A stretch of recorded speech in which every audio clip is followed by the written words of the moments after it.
الحمدللہ وکفی والصلاة والسلام علی عبادہ الذین اصطفی اما بعد فاعوذ باللہ السمیع العلیم من الشیطان الرجیم بسم اللہ الرحمن الرحیم۔ رفقائے محترم، وہ آیات جو انسان کی تخلیق سے متعلق ہیں ان کو ہم نے بقرہ سے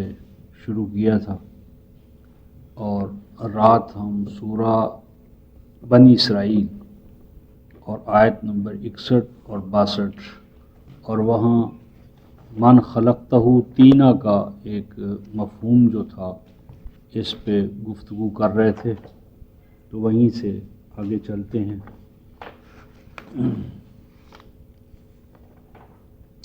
346 صفحہ 346 صفحہ اور آیت نمبر 61۔ یہاں پر اللہ تبارک و تعالیٰ نے جو کلام استعمال فرمائے یا الفاظ استعمال فرمائے اور ان کی جو سگنیفیکنس ہے، اہمیت ہے، اس میں تینن کا ایک لفظ ہے کہ ابلیس نے یوں کہا کہ اسجد لمن خلقت،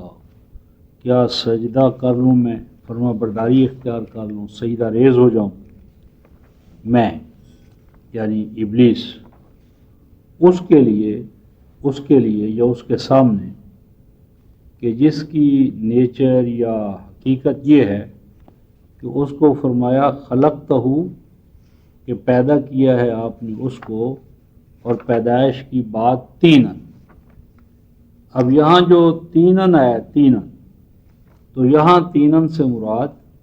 یہ نہیں ہے کہ خلقتہ من تین، جس طرح عام بزرگوں نے مانا لیا ہے کہ جسے آپ نے مٹی سے پیدا کیا، یعنی قرآن یہ نہیں کہتا کہ خلقتہ من تین، خلقتہ من تین،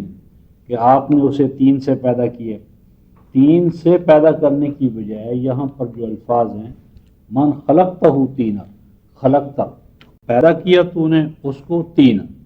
یہ تینن جو ہے اس عربی زبان میں تمییز کہتے ہیں، تمیز، ڈسٹنکشن، اور مراد یہاں پر یہ ہے کہ جو بس مٹی ہی مٹی ہے، تین ہی تین ہے، یعنی جس میں بڑی لوچ ہے، لچک ہے، اڈاپٹیبلٹی ہے، یعنی جو ڈھل جاتا ہے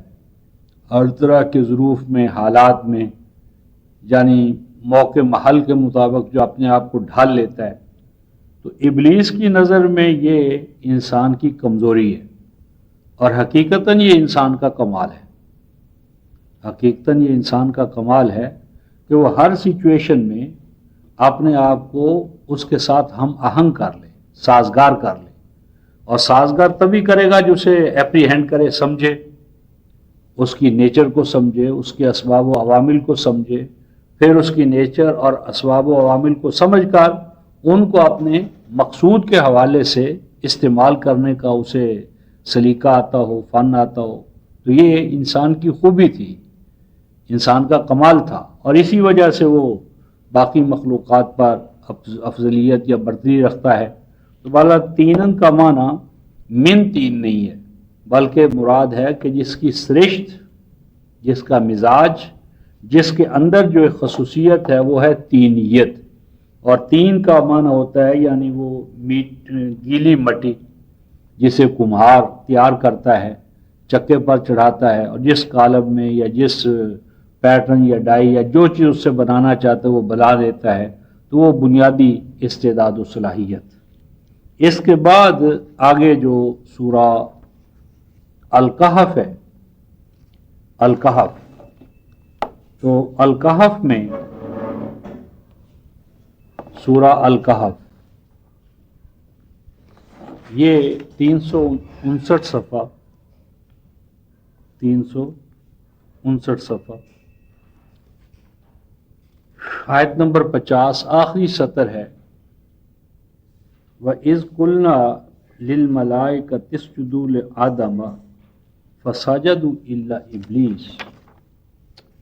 كَانَ مِنَ الْجِنِّ فَفَسَقَ عَنْ أَمْرِ رَبِّهِ افتتخذونہ وذریتہ اولیاء من دونی وہم لکم عدو بیس للظالمین بدلا ما اشہدتہم خلق السماوات والارض ولا خلق انفسہم وما کنت متخذ المضلین عضدا۔ فرمایا کہ وہ وقت بہت اہمیت کا حامل ہے جب تیرے رب کا تقاضا کائناتی قوتوں سے اس حوالے سے ہوا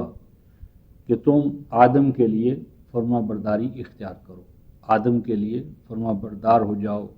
ماتحتگی اختیار کر لو، اس کے سامنے سرنڈر کرو۔ فسجدوا، تقریباً وہ تمام کائناتی قوتیں جو تھیں وہ کیا ہو گئیں؟ سرنڈر ہو گئی، ماتحت ہو گئی، انہوں نے اس کی برتری قبول کر لی۔ الا ابلیس، مگر ایک کائناتی قوت ایسی تھی کہ جس نے فرما برداری اختیار کرنے سے انکار کر دیا۔ آگے جو ہے کانا من الجن، ایک تو اس کا معنی یہ ہے کہ یہ جو ابلیس جو ہے یہ جنات میں سے تھا، یعنی نوع انسانی سے قبل جو مخلوق آگ سے پیدا ہو چکی تھی وہ اس کے بقایا میں سے، یعنی وہ اس مخلوق میں سے تھا جو یہ جب زمین ایک آچھی کرہ تھی تو اس آچھی کرے کے حوالے سے جو مخلوق پیدا ہوئی انسان سے قبل وہ اس کا ایک فرد تھا۔ اور دوسرا کانا من الجن کا دوسرا معنی یہ ہے کہ اس کا یہ جو انکار جو تھا کہ اس نے انکار کیا، بغاوت کی، ابا کیا، اس کا یہ جو ایلیمنٹ تھا یہ ایک پوشیدہ عمل تھا، یا یہ کہ یہ جو نافرمانی یا حکم نہ ماننا ہے اس کو وہ فوری طور پر اپیرنٹلی انسان کے سامنے ظاہر نہیں کرتا بلکہ اس کو چھپائے رکھتا ہے اور چھپا کر وہ پیچھے سے حملہ آور ہوتا ہے۔ یعنی کانا من الجن، یعنی جنہ یا جنوں کا ایک معنی ہوتا ہے اپنے آپ کو کیموفلیج کرنا، تو کانا من الجن کا ایک معنی یہ ہو سکتا ہے کہ یہ ابلیس انسان کے ساتھ جو اس کی عداوت ہے، دشمنی ہے، اس کو بھی لفظوں میں ظاہر نہیں کرتا، یا یوں سمجھ لیں کہ جب وہ ظاہر کرتا ہے تو اس وقت بھی دوستی کے رنگ میں کرتا ہے، اس وقت بھی وہ یہ نہیں کہتا کہ میں دشمن ہوں۔ اس کی آگے مثال آ رہی ہے سورہ طٰہٰ میں کہ جب وہ بتائے گا کہ آدم کو یا اس کی جماعت کو کہ میں ایسا اور ایسا ہوں، تو وہاں یہ نہیں کہے گا کہ میں تمہارا دشمن ہوں، بلکہ یہ کہے گا کہ میں تو تمہارا ناصح ہوں، میں تو تمہاری یعنی بہتری چاہتا ہوں، میں تو تمہاری بہتری کے لیے سارا کچھ کر رہا ہوں، تم سمجھتے ہو کہ میں تمہارا دشمن ہوں۔ تو قرآن وہاں کہتا ہے کہ وہ تو دوستی کے روپ میں آتا ہے، دوستی کے روپ میں۔ وہاں بھی یہ ہے، یہ جو 384 صفحہ ہے، 384 صفحہ، اس میں آخری سطر ہے فوسوس الیہ الشیطان۔ یہاں جو وسوسہ کا لفظ ہے تو وسوسہ کا معنی یہ ہوتا ہے، خاص طور پر جب شکاری جو ہے وہ شکار کو پکڑتا ہے تو اسی کی وہ بولی بولتا ہے، اسی کا رنگ روپ اختیار کر لیتا ہے، اسی کے یعنی جو شکار کے اندر جو چیزیں اٹریکشن کا باعث بنتی ہیں شکاری انہی کو اختیار کرتا ہے۔ یہ وسوسہ، وسوسہ کے اندر جو ہے وہ اپنی عداوت کو چھپانا اور جس کو کہ آپ نے شکار کرنا ہے اس کا رنگ ڈھنگ خوبو اختیار کر لینا۔ تو اور آگے قرآن کہتا ہے اس نے کہا قال یا آدم هل ادلک علی شجرۃ الخلد وملک لا یبقی، یعنی وہ جب آدم کے سامنے آتا ہے تو یہ نہیں کہتا کہ میں تمہیں محروم کرنا چاہتا ہوں، بلکہ یہ کہتا کہ آدم کیا میں بتاؤں تجھے، حل ادلک، کیا بتاؤں میں، یعنی کیا تیار ہو کہ میں تمہاری بہتری کے لیے ایک تدبیر بتاؤں، اور وہ تدبیر یہ ہے کہ میں تمہیں ایک ہمیشگی کے درخت کی طرف رہنمائی کرنا چاہتا ہوں کہ جس کے نتیجے میں تجھے اور تیری آل اولاد کو ہمیشگی مل جائے گی، وملک اللہ، اور ایسی حکمرانی، ایسی کنگڈم، ایسی ملوکیت کہ جو کبھی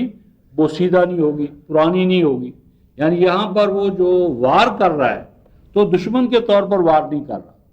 بلکہ جس کے سامنے وہ آ رہا ہے اس کی بہتری، اس کی فلاح، اس کی اور اس کی جو آل اولاد ہے ان کی بقا اور بہتری کو یعنی اپنا مقصود ٹھہرا رہا ہے۔ اور اسی حوالے سے وہ حملہ آور ہوتا ہے۔ اور اسی ضمن میں یہ 183 صفحے پر اب پہلے جو الاعراف میں جو گزرا ہے وہاں ایک لفظ تھا جس کی اس وقت اس حوالے سے وضاحت نہیں ہوئی تھی۔ یہ 183 صفحے پر آیت نمبر 20 اور 21 ہے، فوسوس لہم الشیطان، فرمایا کہ شیطان نے ان کے لیے اس شکاری کا کام کیا جو دبے پاؤں آتا ہے اور وہی زبان بولتا ہے جو شکار کے لیے انس کا باعث بنے اور وہی رنگ اور روپ اختیار کرتا ہے۔ تو پس شیطان نے ان دونوں آدم اور اس کی زوج کے لیے وسوسے کا کام کیا، اور اس کی غائب کیا تھی، مقصود کیا تھا، لِيُبْدِيَ لَهُمَا مَا أُورِيَ عَنْهُمَا مِنْ سَوْآتِهِمَا، کہ جو کمزوریاں،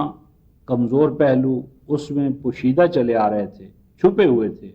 وہ چاہتا تھا کہ ایسی صورت پیدا ہو جائے کہ انسان کی چھپی ہوئی کمزوریاں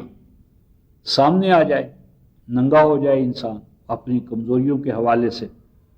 لیکن اور پھر اس ضمن میں اس نے کہا وقالا، اور کہا اس نے ان دونوں کو، ما نہاکما ربکما عن ہذہ الشجرہ، نہیں روکا اس نے، اللہ نے تمہیں اس درخت سے مگر اس لیے روکا ہے کہ کہیں تم فرشتے نہ ہو جاؤ، تمہارے اندر فرشتوں والی خصلت و سیرت پیدا نہ ہو جائے، یا یہ کہ تم دوام حاصل کرنے والے نہ بن جاؤ۔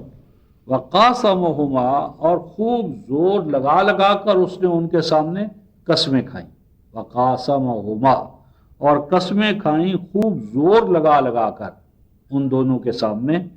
کیا کہا، انی لکما لمن الناصحین، کہ میں تو تمہارے لیے سراپا اخلاص ہوں، میں تو تمہاری بہتری چاہتا ہوں، یعنی میرے پاس تو تمہاری بہتری کے سوا تمہاری اور تمہاری اولاد کی بہتری چاہتا ہوں، میں تو تمہارا دشمن نہیں ہوں۔ یعنی جن کا یہ معنی کہ وہ اپنی جو دشمنی ہے اسے چھپاتا ہے، اپنے حقیقی مقاصد کو چھپاتا ہے، اور حقیقی مقاصد کو چھپا کر دوستی کے روپ میں وہ ہمارے اوپر حملہ آور ہوتا ہے۔ تو یہ جو فرمایا کانا من الجن، کہ اس نے اپنی جو نیچر تھی اس کو چھپایا۔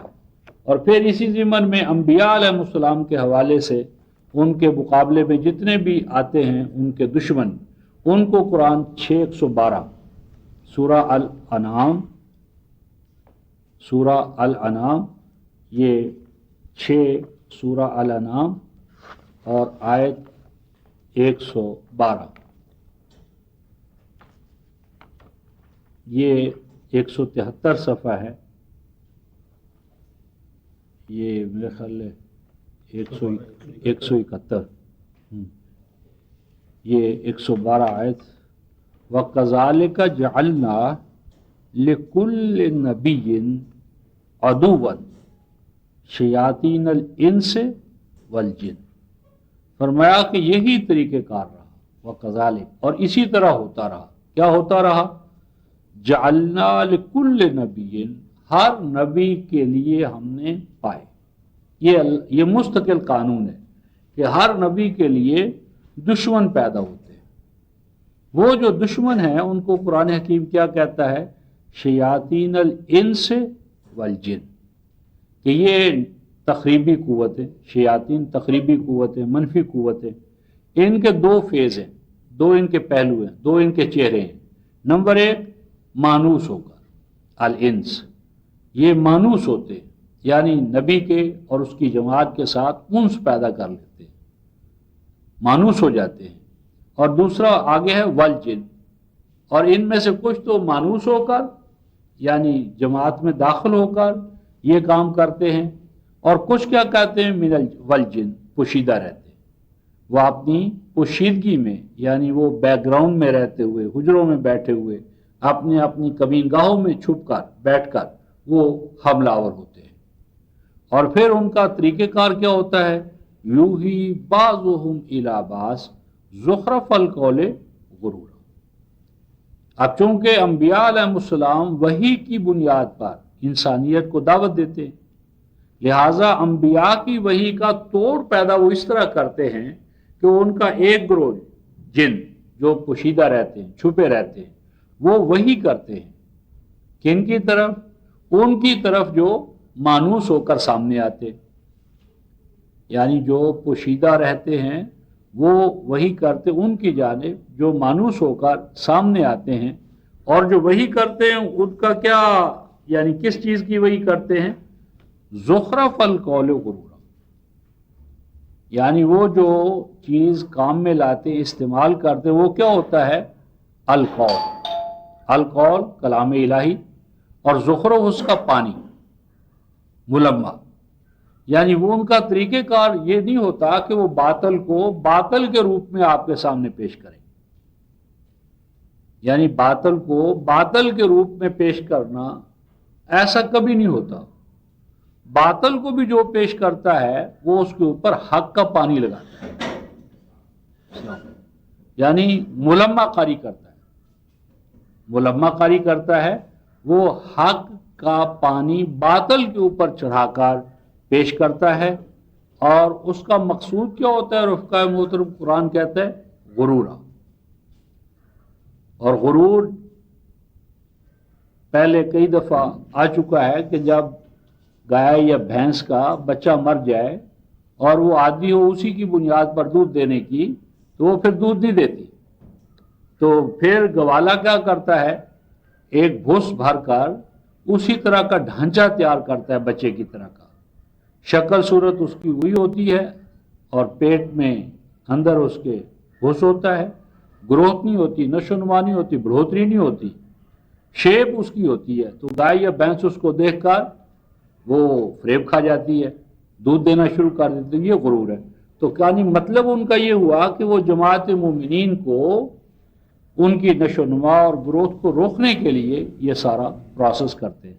تو کانا من الجن، جس پر کہ ہم بحث کر رہے تھے، سورہ الکہف آیت نمبر 50، کہ جو اس ضمن میں پہلا مرحلہ آیا تھا کہ کانا من الجن، کانا من الجن، تو جن کا ایک یہ معنی اور ایک اس سے جو پہلے زیر بحث آیا 360 صفحہ، فَفَاسَقَ عَنْ أَمْرِ رَبِّهِ، فرمایا کہ پھر اس نے مزید برآں یہ کہ وہ اللہ تبارک و تعالیٰ یا اپنے رب کے امر سے اس نے اپنے آپ کو الگ کر لیا۔ آگے فرماتے ہیں أَفَتَتَّخِذُونَهُ وَذُرِّيَّتَهُ أَوْلِيَاءَ، کیا تم اختیار کرو گے، بنا لو گے، پکڑ لو گے اسے، وَذُرِّيَّتَهُ، اور اس کی ذریت کو۔ اب یہاں ذریت ابلیس، اور دوسرے مقام پر ذریت آدم۔ اب یہاں سے ذریت کے مفہوم کو سمجھنے کے لیے یہ آیت بہت بہتر مثال ہے۔ ذریت کا عام اطلاق عام طور پر ہم استعمال کرتے ہیں اولاد پر، اولاد پر۔ تو اب سوال پیدا ہوتا ہے کہ ابلیس کی کون سی اولاد ہے؟ یعنی ابلیس کی فزیکل سینس میں تو کوئی اولاد نہیں ہے، کیونکہ نہ وہ خالق ہے اور نہ وہ ولد اور مولود کا جو قانون تولید ہے نہ اس میں وہ آتا ہے، نہ قانون تخلیق میں آتا ہے۔ تو ذریت کیا ہوئی؟ ذرا کسی کے نسب العین پر چلنا، کسی کے نسب العین پر، کسی کے مقصد حیات کو، مشن کو اڈاپٹ کر لینا۔ تو جو کسی کے مشن یا نسب العین پر چل رہا ہے وہ اس کی ذریت میں سے ہے۔ تو ابلیسی نسب العین پر چلنے والا ابلیس کی ذریت میں سے ہے، اور آدم کے نسب العین کو اپنانے والا وہ آدم کی ذریت میں سے ہے۔ اور سیدنا ابراہیم کی جو امامت ہے، نسب العین ہے، مشن ہے، اس کو جو اپناتا ہے وہ ابراہیم کی اولاد ذریت میں سے ہے۔ اس ضمن میں یہاں یہ جو ذریت کا جو لفظ آیا ہے، تو اس کے ساتھ ہم سورہ البقرہ آیت 124 دیکھتے ہیں ذریت کے اس قرآنی مفہوم کو سمجھنے کے لیے۔ سورہ البقرہ آیت نمبر 124 صفحہ 23، صفحہ 23 نیچے سے تیسری سطر وَإِذِ ابْتَلَىٰ إِبْرَاهِيمَ رَبُّهُ بِكَلِمَاتٍ فَأَتَمَّهُنَّ۔ عام ترجمہ یہ ہے کہ جب اللہ تعالیٰ نے ابراہیم کا امتحان لیا، تو یہاں رفقائے محترم امتحانہ نہیں ہے، امتحانہ، امتحان لیا، امتحان کا لفظ نہیں ہے۔ دوسرا ترجمہ کیا ہے آزمانا، آزمائش۔ تو آزمائش کا ترجمہ بھی مناسب نہیں ہے، کیونکہ آزمائش وہ کرتا ہے جس کے پاس، جس کو وہ آزما رہا ہے اس کے بارے میں علم نہیں ہوتا، صحیح طور پر نہیں جانتا کہ اس کا کیا رد عمل ہوگا، کیا جواب ہوگا۔ تو جو ذات علیم بکل شے ہے اسے نہ امتحان کی ضرورت ہے، نہ اس معنی میں آزمائش کی ضرورت ہے۔ تو ابتلاء کا اصل معنی ہوتا ہے رفقا محترم کسی چیز کے اندر پوشیدہ جو چیزیں ہیں ان کو ظاہر کرنا، اور اسی کو ہم اردو میں بلونا کہتے ہیں، بلونا یعنی جو دودھ کا ایک پروسیس ہوتا ہے، جب وہ جم جاتا ہے جسے ہم اردو میں کہتے ہیں، تو پھر اس میں مدانی ڈالتے ہیں، بلوتے ہیں، اور اس میں سے جو مکھن کے جو عناصر ہوتے ہیں ان کو الگ کر لیتے ہیں اور چھاچھ الگ ہو جاتی ہے۔ تو اصل ابتلاء کیا ہوا، کسی چیز کے اندر جو ملے جلے امکانات ہیں ان کو الگ الگ کر دینا، یعنی ایسے حالات پیدا ہوں کہ ان حالات میں جو چیزیں مکس اپ ہیں وہ الگ الگ ہو جائیں۔ تو یہاں پر اس کا معنی ہوگا کہ ابراہیم کے سامنے اللہ تعالیٰ کی ٹھہرائی ہوئی سنت کے نتیجے میں ایسے حالات نمود پذیر ہوئے کہ ان حالات میں ابراہیم کے اندر جو خوابیدہ صلاحیتیں، امکانات تھے وہ سارے کے سارے باہر آ گئے، یعنی ان کی شخصیت صحیح معنی میں ایک تکمیل یافتہ شخصیت بن گئی کہ جب ابراہیم کو اللہ تعالیٰ نے مختلف حالات سے گزارا اور ان حالات کے گزرنے سے ان کے اندر کی جو شخصیت کے پہلو تھے وہ نمایاں ہو گئے، اور فرمایا بکلمات، کچھ مراحل، احکام، کچھ یعنی امکانی صورتیں۔ تو پھر کیا ہوا، فَأَتَمَّهُنَّ، تو آپ نے ان حالات کے اندر ان کو بہتر سے بہتر طور پر پایۂ تکمیل تک پہنچایا۔ تو اللہ تعالیٰ کا تقاضا یوں ہوا، انی جاعلک للناس اماما، کہ ابراہیم اب ہم آپ کو الناس کے لیے امام بناتے ہیں۔ امام رفقائے محترم یہ جو دیوار جب آپ چنتے ہیں تو یہ دیکھنے کے لیے کہ یہ سیدھی جا رہی ہے ٹیڑھی، اس کو جو جانچنا ہے، پرکھنا ہے، ٹیسٹ کرنا ہے، اس کے لیے جو اردو میں ہم سہل لاٹو سا جو معمار کے پاس ہوتا ہے، عربی زبان میں اسے امام کہتے ہیں۔ تو امام کیا چیز ہے، امام گویا کہ ماڈل، امام نمونہ، تو ماڈل یا نمونہ کہ اب آپ کی جو شخصیت ہے، ابراہیم کی جو شخصیت ہے، اس کو اللہ تعالیٰ نے نوع انسانی کے لیے ایک ماڈل اور نمونہ قرار دیا، گویا کہ ایک تکمیل یافتہ ذات کیا ہوتی ہے، اس کا آئیڈیل یا نمونہ سیدنا ابراہیم علیہ نبینا علیہ الصلوۃ والتسلیم کی ذات ستودہ صفات ہے۔ تو انہوں نے آگے سے ابراہیم نے اللہ تبارک و تعالیٰ کے حضور میں یوں کہا، وَمِن ذُرِّيَّتِي، کہ یہ میں جو الناس کا امام بن رہا ہوں تو یہ امامت میری ذریت میں بھی چلے گی یا نہیں، وَمِن ذُرِّيَّتِي، اور میری ذریت کا کیا بنے گا، میری ذریت کا کیا حال ہوگا، ان میں بھی یہ امامت چلے گی یا نہیں چلے گی۔ تو فرمایا قالا، تو اللہ تبارک و تعالیٰ کا ارشاد یوں ہوا، لا ینال عہد الظالمین، کہ اس امامت کے عہد تک، منصب تک ظالم نہیں پہنچ سکیں گے، جو ظالم ہوں گے وہ نہیں پہنچ سکیں گے۔ اچھا، اب دوسرا سوال پیدا ہوا کہ جو ظالم نہ ہو تو کیا امامت اسے خود بخود مل جائے گی؟ یعنی ظالم تو اس عہد کو پا نہیں سکے گا، لیکن جو غیر ظالم ہے اور ذریت ابراہیم میں سے ہے، کیا آٹومیٹیکلی اسے یہ مل جائے گی؟ اگر آٹومیٹیکلی مل جائے اور امامت سے مراد یعنی نبوت اور رسالت ہو تو پھر نبی تو یعنی اللہ تبارک و تعالیٰ کے انتخاب پر نہ رہا، جو بھی اپنے اندر عدل پیدا کر لے گا وہ نبی بن جائے گا، تو یہ صحیح نہیں۔ اس ضمن میں یہ جو یعنی ذریت ہے ابراہیم کے حوالے سے یہ کیا ہے؟ تو اس ضمن میں دو مقام بڑی اہمیت کے حامل رفقہ موت، ایک تو 14 سورہ ابراہیم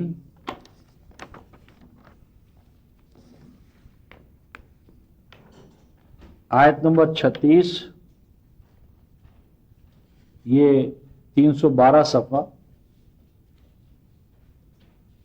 312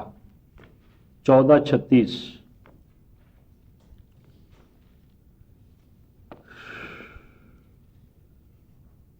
ابراہیم علیہ نبی علیہ الصلوۃ والتسلیم فرما رہے ہیں آیت نمبر 35 میں کہ پروردگار عالم یہ جگہ جسے میں آباد کر رہا ہوں یہ شہر بنے، آمناً امن سے مالا مال ہو، اور مجھے بچائے رکھ اور میری اولاد کو بھی، بیٹوں کو بھی، بیٹیوں کو بھی، انا عبد الاسنام کہ کہیں ہم اصنام کی محکومیت اختیار نہ کر لیں، اور اے پروردگار عالم یہ جو اصنام پرستی ہے اس نے بہت سے انسانوں کو پٹری سے اتار دیا ہے۔ اس کے بعد یہ الفاظ ہیں فَمَن تَابَعَنِی فَإِنَّهُ مِنِّی، یعنی ذریت کی بات نہیں ہو رہی، کیا فرمایا جا رہا ہے؟ فَمَن تَابَعَنِی، جو میرے پیچھے پیچھے چلے، یعنی تابعہ اتباع سے مراد ان کے قدموں کو چومنا چاٹنا نہیں ہے، بلکہ وہ نسب العین، جو نسب العین ابراہیم کا ہے اس نسب العین کے پیچھے جو چلے فَإِنَّهُ مِنِّی، وہ مجھ میں سے ہے۔ یعنی گویا کہ منیت یا کسی میں سے ہونا کیا معنی رکھتا ہے؟ اس کی اتباع، اور کس چیز کی اتباع وہ بھی ابھی آ جائے گا۔ تو جو میری اتباع کرے وہ مجھ میں سے ہے۔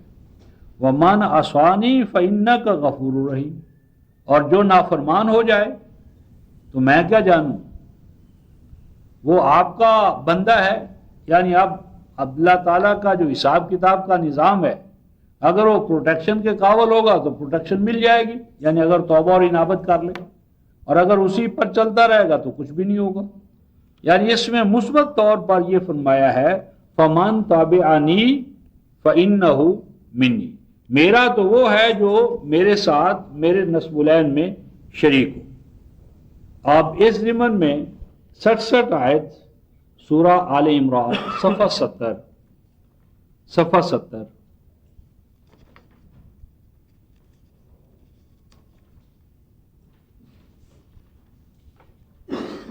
70 ان اول الناس، لوگوں میں سب سے زیادہ قریب تر، اولا جو ہے یہ افعال تفضیل کا صیغہ، سپرلیٹو ڈگری، یعنی انسانوں میں سب سے زیادہ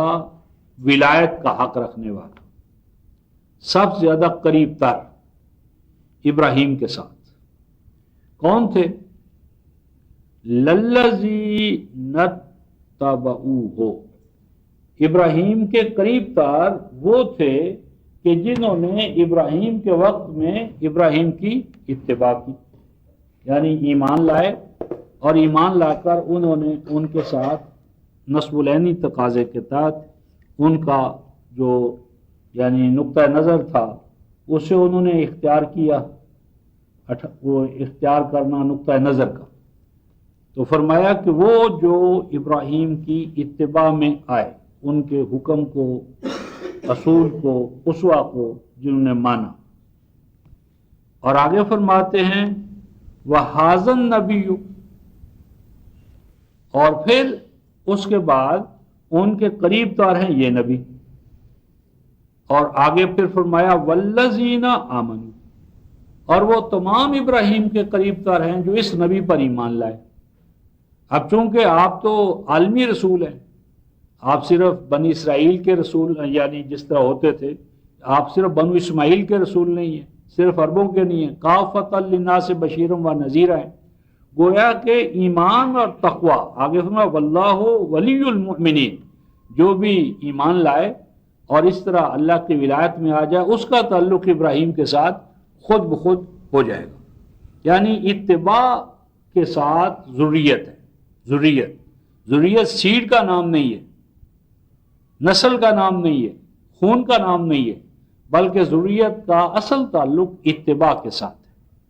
اور یہ جو فرمایا تھا کہ لا ینال عہد الظالمین،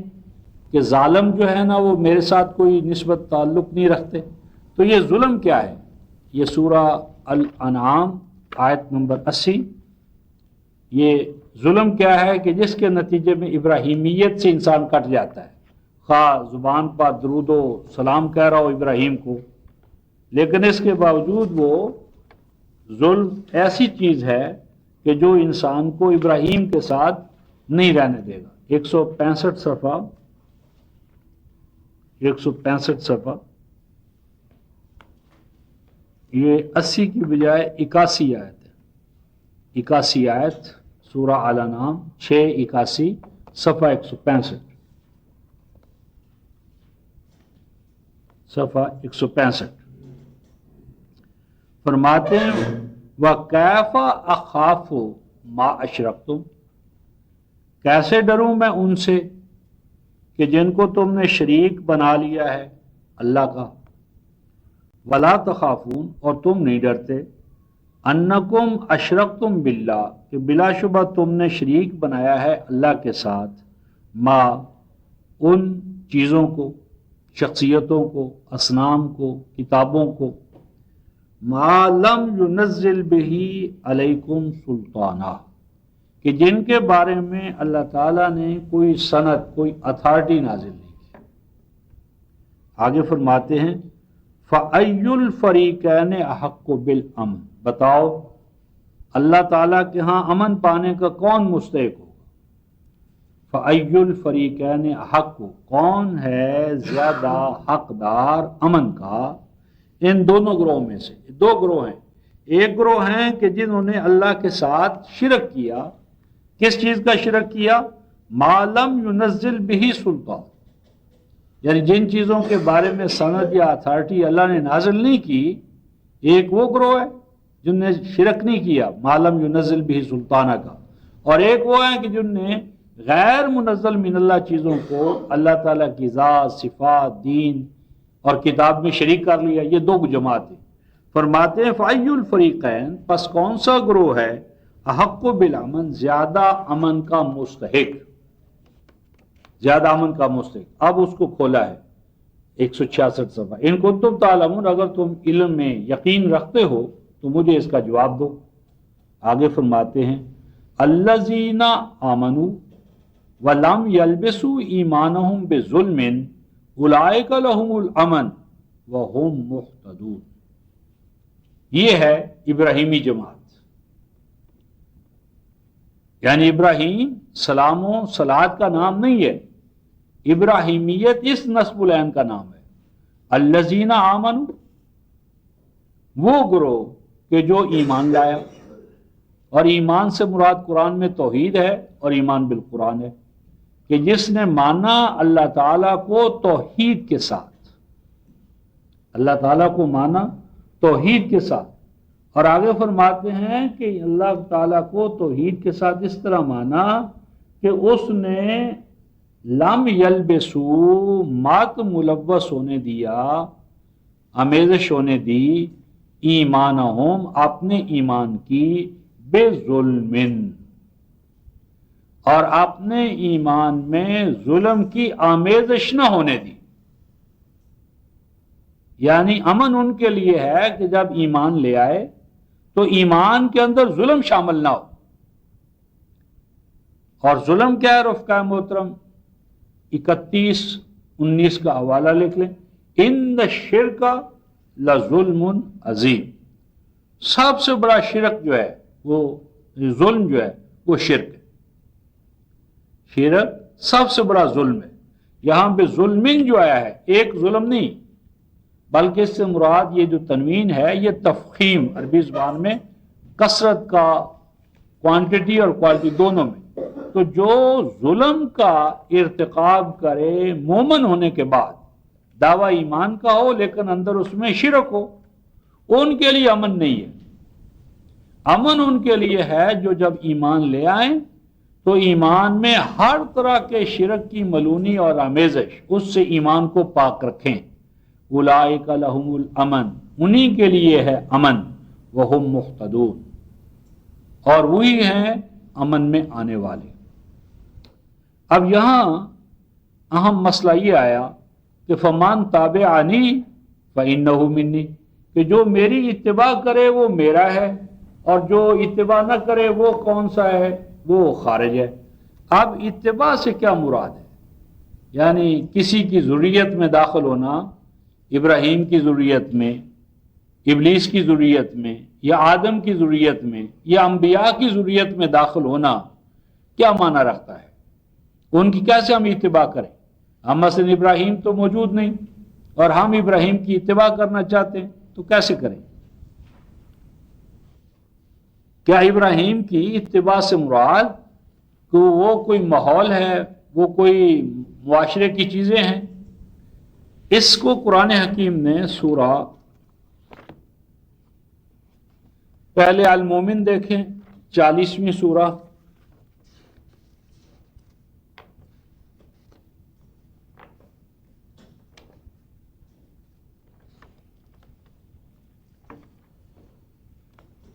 یہ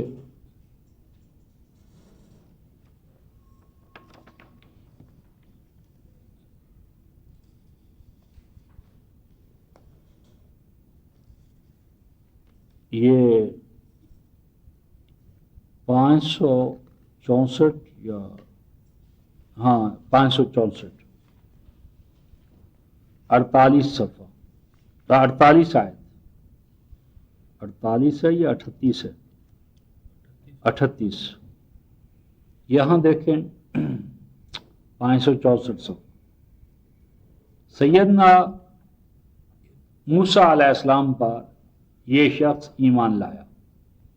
قرآن اسے رجل مومن کہتا ہے۔ یہ آل فرعون میں سے تھا، یہ فرعون کی قوم کا، جماعت کا فرد تھا، بلکہ غالباً ان کی پارلیمنٹ کا رکن تھا، کیبنٹ کا بھی رکن تھا، اور اپنے ایمان کو چھپائے ہوئے تھا۔ یعنی یہ مومن تھا لیکن اپنے ایمان کو چھپائے ہوئے تھا، ایمان کا اس نے اظہار نہیں کیا تھا۔ یہ 562 صفحے پر آیت نمبر 28 میں یہ لفظ موجود ہے، قال رجل مؤمن من آل فرعون یکتم ایمانا، آیت نمبر 28۔ یعنی رجل مومن تھا، قرآن اسے مومن کہتا ہے، اور وہ آل فرعون میں رہ رہا تھا، اپنے آپ کو اس نے ڈکلیئر نہیں کیا تھا، اور فرمایا یکتم ایمان، وہ ایمان کو چھپائے ہوئے تھا۔ گویا کہ اپنے مومن ہونے کو چھپا کر، آل فرعون میں رہ کر، وہ ایمان والوں کو زیادہ مدد پہنچا رہا تھا، خاص طور پر جو کیبنٹ کے فیصلے، پارلیمنٹ کے فیصلے، اور اس وقت جو فیصلہ کن صورتحال پیدا ہوئی ہے تو فرعون کے مقابلے میں وہ کھڑا ہوا ہے۔ اور قرآن نے کسی غیر نبی میں یہ پہلا ہے مثال کہ جس کے 2 رکوع اس کی پوری تقریر جو اس نے فرعون کے دربار میں، فرعون کے سامنے فرعونی ہتھکنڈوں کو ناکام کرنے کے لیے پیش کی ہے، قرآن نے اس کا ریکارڈ ہمارے سامنے عبدالآباد کے لیے محفوظ رکھی ہے۔ تو 564 صفحے پر یہ آیت نمبر 38 جو ہم نے دیکھ رہے ہیں، وَقَالَ الَّذِي آمَنَ، اور کہا اس شخص نے جو مومن ہو گیا تھا، یا قوم، اے میری قوم اتبعون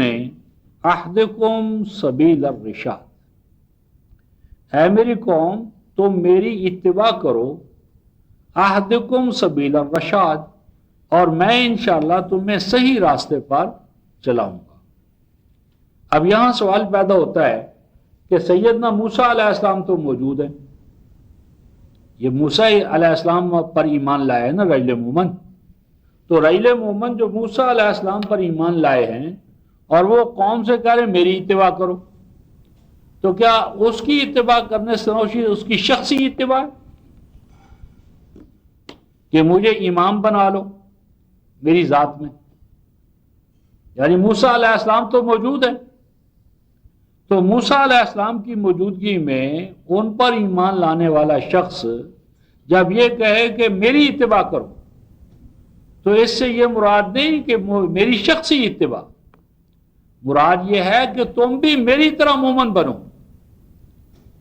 میری طرح احکام الہیہ کی اتباع کرو، جس طرح میں نے اللہ تبارک و تعالیٰ کے کلام کو سن کر ایمان کا، تو اسی طرح یعنی ایمان کو اختیار کرو، میری طرح تم بھی ایمان لے آؤ۔ اور اس کا یعنی ایک اور پہلو ہمارے سامنے 19ویں سورہ دیکھیں، سیدنا ابراہیم علیہ السلام کے اپنے الفاظ ہیں۔ سیدنا ابراہیم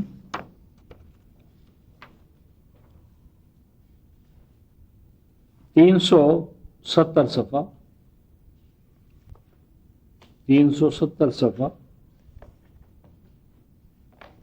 آیت نمبر 43، 370 صفحہ 43 آیت۔ یا ابت، اے ابا جان، اے بزرگوار مند، یا ابت انی قد جاءنی من العلم، میرے پاس علم آیا ہے، ما لم یاتک، جو آپ کے پاس نہیں آیا۔ یعنی اس سے کیا پتہ چلا کہ نبی اتباع کی بات اس وقت کرتا ہے جب اس کے پاس العلم آتا ہے۔ یعنی اصل چیز کیا ہے؟ کلام الہی، علم الہی، علم الہی آیا ہے میرے پاس، یعنی اس علم الہی سے مراد علم وحی ہے، کلام الہی ہے، کہ میرے اوپر کلام الہی نازل ہوا ہے جو کہ آپ کے پاس براہ راست نہیں آیا۔ اور آگے فرمایا فاتبعنی، پس تو میری اتباع کر، یعنی اس اتباع سے مراد اس علم الہی کی اتباع ہے جو کہ ابراہیم پر یا نبی پر نازل ہوتا ہے۔ یعنی اصل اتباع کلام الہی کی ہے، اصل اتباع وحی کی ہے، اور نبی کو بھی جو چیز نبی بناتی ہے وہ اللہ کا کلام ہے۔ فاتبعنی، تو تم میری اتباع کرو، یعنی میرے نمونے کو اپناؤ، کہ جس طرح میں اللہ کے علم اور اللہ کے کلام اور اس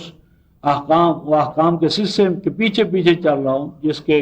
تم بھی اسی طرح میرے ساتھ چلو، میری اتباع کرو، اس معنی میں۔ تو عہدے کا صراطا سویہ،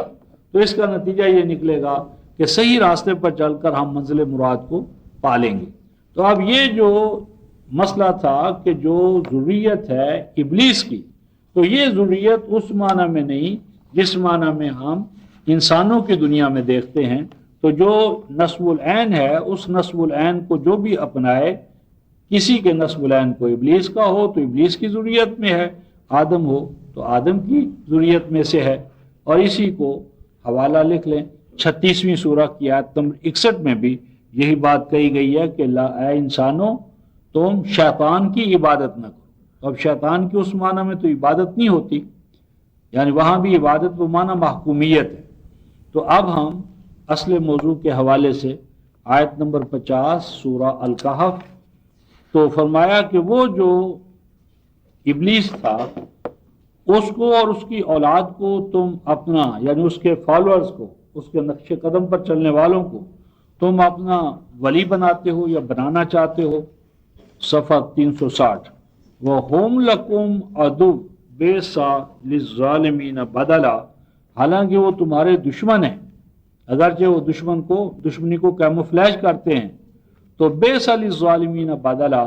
تو ان کو اللہ کے مقابلے میں اپنا ولی بنانا ایک بدترین ظلم ہے، بدترین ریپلیسمنٹ ہے۔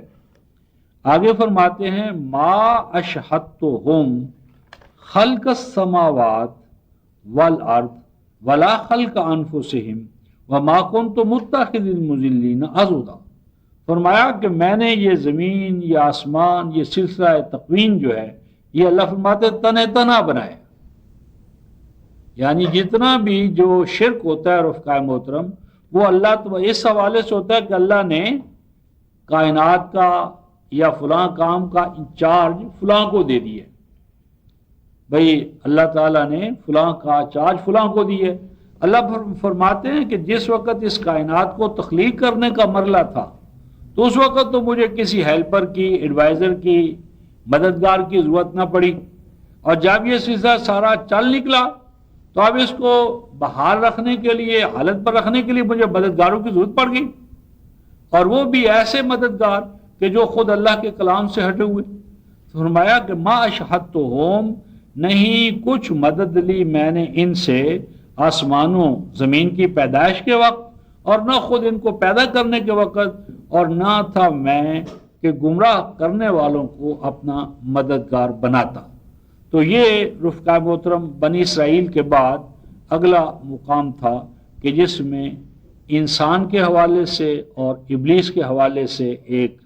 فیز یا ایک مرحلہ جو ہے وہ ہمارے سامنے آتا ہے۔ اس کے بعد جو اسی ضمن میں ہم نے حوالہ جات لکھے تھے ان میں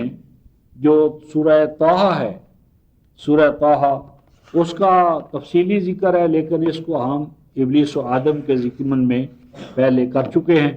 تو اس کے بعد سورہ الانبیاء کی آیت نمبر 31 جو ہے رفقائے محترم وہ تخلیق کے حوالے سے اہم ہے۔ سورہ آپ کی الانبیاء 30، یہ تخلیق کے مختلف مراحل میں یہ ایک بنیادی آیت ہے، 399 صفحہ 389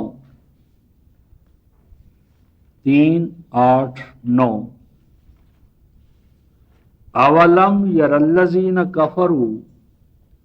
ان السماوات والارض کانتا رتقا ففتقناہما وجعلنا من الماء کل شیء حی افلا یؤمنون۔ اس میں رفقائے محترم یہ جو چیز آ رہی ہے کہ آسمان اور زمین ان دونوں کا مادہ تخلیق، یعنی یہ دونوں جو انٹیٹیز ہیں، یہ دونوں جو وحدتیں ہیں سماوات والارض، ان دونوں کا مادہ تخلیق ایک ہے، ان دونوں کا مادہ تخلیق قرآن اسے کہتا ہے رتق۔ رتق کہتے ہیں ہم جنس چیزیں کہ جو ایک دوسرے کے اندر گتھم گتھا ہو، رتق یعنی ہم جنس، ہم مثل، ہم گل، ہم مزاج، جو ایک دوسرے کے اوپر چڑھی ہوئی ہوں، ایک دوسرے کے اندر گھسی ہوئی ہوں، یعنی مکس اپ ہو آپس میں۔ اور آگے فرماتے ہیں ففتقناہما، پھر ہم نے اس یعنی جو آسمانی اور زمینی مواد جو اکٹھا تھا اس کو اس طرح سمجھو کہ جس طرح کہ بند گڈھی تھی، اور اس بند گڈھی کو اللہ تبارک و تعالیٰ نے کھول دیا، تو یہ آسمانی اور زمینی سلسلے الگ الگ ہو گئے۔ اور جب وہ الگ الگ ہوئے تو اگلی سٹیج یہ بیان فرمائی ہے وَجَعَلْنَا مِنَ الْمَاءِ كُلَّ شَيْءٍ حَيٍّ، پھر پانی کے بے پناہ وسائل اور ریسورسز اکٹھے ہوئے، اور ان پانیوں سے زندگی کا قافلہ جو ہے وہ شروع ہوا، یعنی زندگی کا جو آغاز ہے وہ پانی سے ہوا۔ وَجَعَلْنَا مِنَ الْمَاءِ، اور بنایا قرار دیا ہم نے پانی سے کل شیء حی، یعنی کل شیء حی نہیں ہے، حیّن یعنی کل شیء حیّن یہ نہیں ہے کہ ہم نے ہر چیز کو زندہ کر دیا، یہ نہیں، بلکہ یہ کہا ہے کہ ہر زندہ شے کو ہم نے پانی سے کیا، یعنی یہ نہیں ہے کہ ہر چیز کو ہم نے زندہ کر دیا پانی سے، مراد بلکہ اس کے برعکس ہے کہ جو زندہ ہے، زندگی جو ہے اس کا جو سورس اور مادہ اور آغاز ہے وہ پانی سے ہے۔ اگر آدم کو حیات ملی ہے، فرض کر لیں بشر کو ملی ہے، تو یہ اس دور میں ہے کہ جب اس دنیا پر اس یعنی جو قوہ ہے اس پر پانی کے وسائل کثرت کے ساتھ موجود تھے۔ جعلنا قرار دیا ہم نے پانی سے ہر زندہ چیز کو۔ اور آگے فرماتے ہیں افلا یؤمنون، تو اے لوگو کیا یہ ایک بہت بڑا انکشاف نہیں، کیا تم اس پر ایمان نہ لاؤ گے؟ یعنی یہ جو رتق اور خطق اور اس سے پانی اور پانی کا پھر آگے عمل دخل حیات پر جو ہوا ہے، تو یہ جو قرآن اور سائنسز کے حوالے سے جو آیات آئیں گی ان پر اس حوالے سے مزید گفتگو کریں گے۔ اس کے ساتھ ذرا 79 سورہ النازعات 79 صفحہ 701 صفحہ 701